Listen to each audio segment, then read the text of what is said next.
Ash, how you doing? October Red Boxing, here with the lovely Kell Brook. How are you? I'm very well. What brings you down to your own gym today with these YouTubers Misfits cards? You know, I just come down on a flying visit really to see Carl, gym manager, just to have a little chat with him. I walked in and there's a circus going on, basically. And here we are, you know, there's all these people in here. I've got a mic in my face now. I didn't expect it today, but there you go.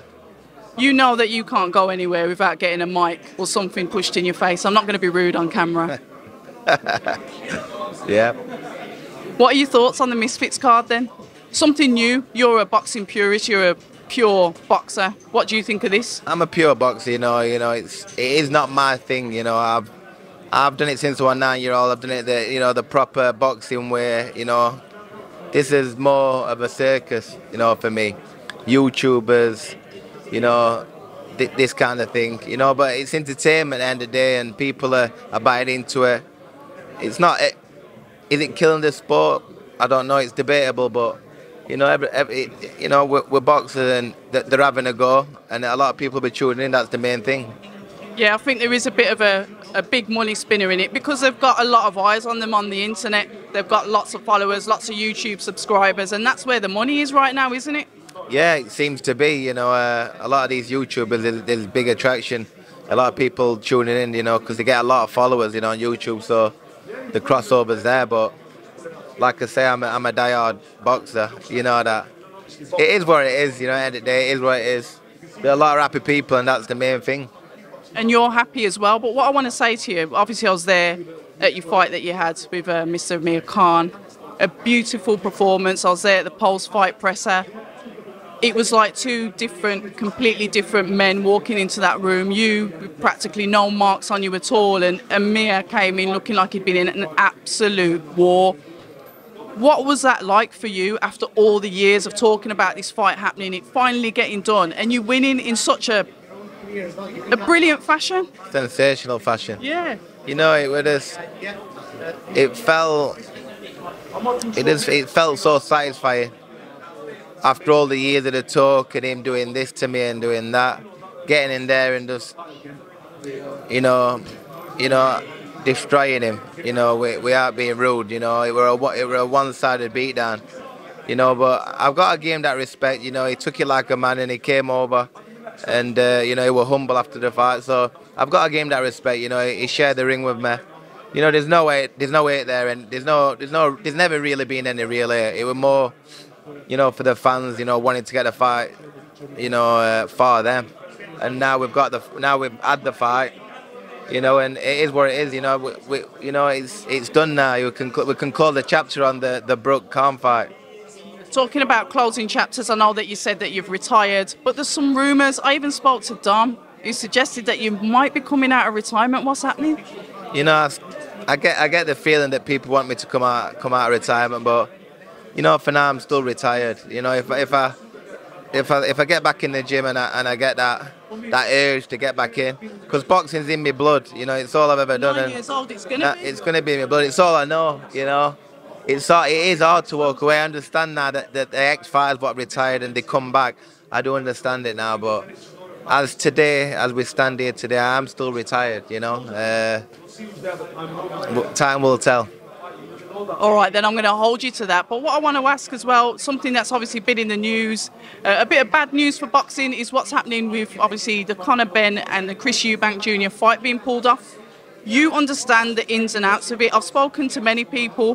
There's everyone's got an opinion on this, but they're not really in that professional capacity. You are. So what are your honest thoughts on what's happened? I think it's disgraceful, you know, that, you know, do you know the fact that I don't know all the ins and outs? We're still waiting for a statement off Conor Benn. At the end of the day, he's failed the drug test, and that's cheating, you know. And you can legally get killed in this game, you know, without, you know, boxing. You can legally get killed, and to go in there, cheating and taking steroids, you know, someone's life's on the line, and you know the right decision was made to pull the show. You know, someone's Eubank's life were on the line, you know, so I'm just waiting for a statement. Basically, it's all new, it's fresh news, and I'm looking forward to seeing what Conor Benn's gonna say, you know, about having the steroids in his system, basically.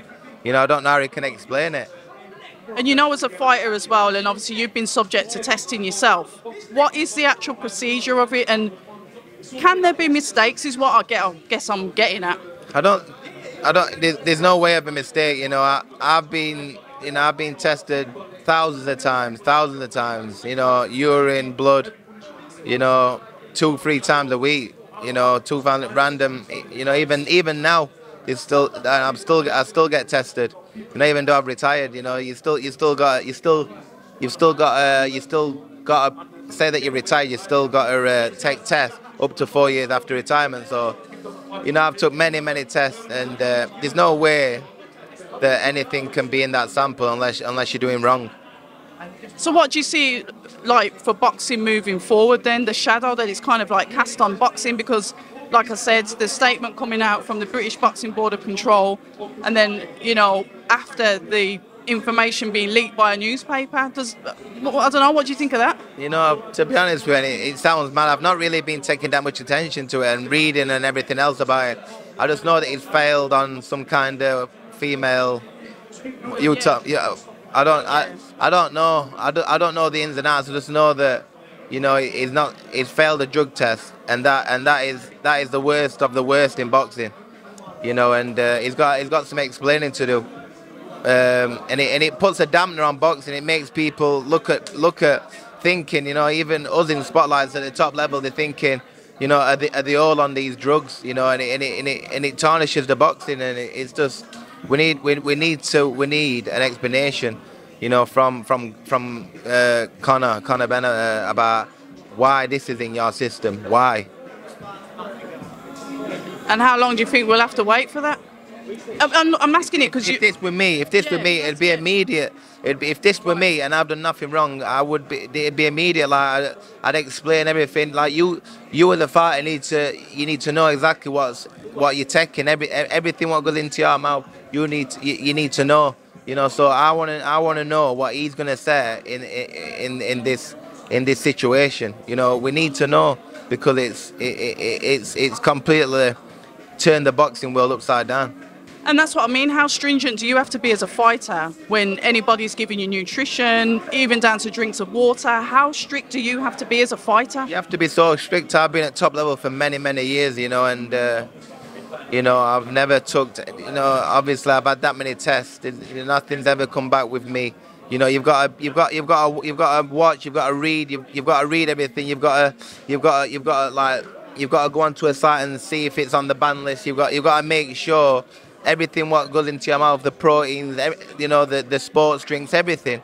You've got to make sure that it's above board, you know, because a little slip up and you know, look what's just happened. Fair enough. I wanted to get your point of view, because you're a professional, you know how it works. You've been subject to tests yourself, like you said, 3-4 times a week. I didn't even know that you still have to be tested for 4 years after you've retired. So what I'm going to say to you is you might as well not retire and just come back then. Yeah. Thank you so much for your time. It's been an absolute pleasure. Always good to see you anyway, and thanks for not running off as well. No, I'm here for you. Thanks, Kell. Hi, and thank you for watching October Red Boxing. Like, subscribe, and tap the bell for notifications. You can also find us on Instagram at October Red Boxing and on Twitter, October Red UK. And remember, at October Red, we stay ready.